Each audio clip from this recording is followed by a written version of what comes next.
What is up guys, and welcome back to another video on this channel, and today we will be talking about the 10 biggest hardcore porn deals you have ever seen. Now, if you're new to the channel, make sure you subscribe and turn on post notifications on so you do not miss any further future uploads. But without further ado, 10 biggest hardcore porn deals we have seen. Now, coming in our 10th spot, we have the $55,000 Vic Flicks 1961 Fender Stratocaster guitar. The Fender Stratocaster is described as one of the most iconic rock guitars in history. So when legendary studio musician Vic Flick, the man who played the guitar riff on the original James Bond theme, brought his 1961 Fender into the shop, Rick had to make a deal. Flick played this particular guitar on popular recordings for artists including Tom Jones and the Beatles. Flick and Rick shook hands on $55,000. Coming in number 9, we have the $60,000 JFK cigar box. When a man walked into the gold and silver pawn shop with a piece of presidential history, described as a once-in-a-lifetime item, Rick just had to have it. The item was a cigar box that once sat on President John Kennedy's desk in the Oval Office. It even included some unsmoked cigars, considering another of JFK's cigar box sold over $500,000 back in the 90s. Rick was onto a winner when he haggled this one off the gentleman's for $60K. Coming in our 8th spot, in 2013, the car rental company Hertz announced a partnership with American entrepreneur Roger Penske to create 150 limited edition Ford GT Mustangs. When a gentleman brought Rick one of the first 10 ever built, Rick asked professional NASCAR driver Joey Logano to give it a test drive. Happy that everything was in working order, Rick struck a deal at $60,000.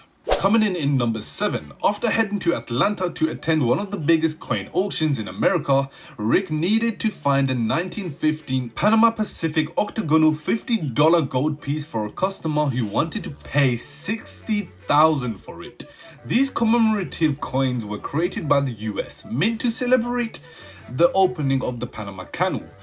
After tracking 2 coins down, Rick finally negotiated a deal on one for $67.5K. Coming in number 6, Rick and Corey engaged in fierce negotiations with the owner of a pristine jet black 500 horsepower 1932 custom Ford.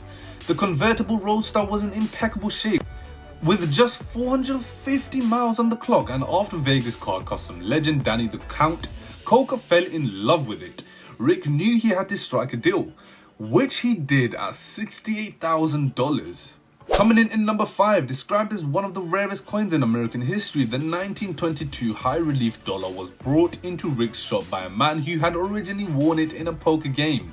The gentleman believed the coin one of the only 10 to 12 left in existence to be worth around $20,000. After Rick had one of his experts take a look at it, that price jumped considerably high, with a new estimate given of between $50,000 to $100,000.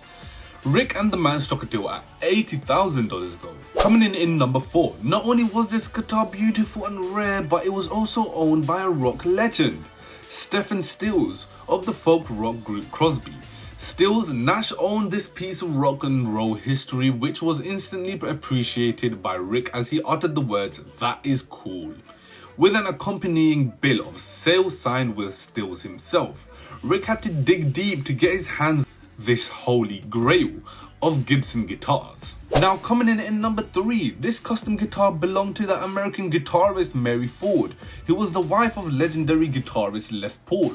From 1950 to 1954, Mary and Les Paul wrote 16 top 10 hits and sold millions of records. Les' solid body guitar design also effectively changed the sound of rock music. Coming in number 2, this convertible was created with one thing in mind: luxury.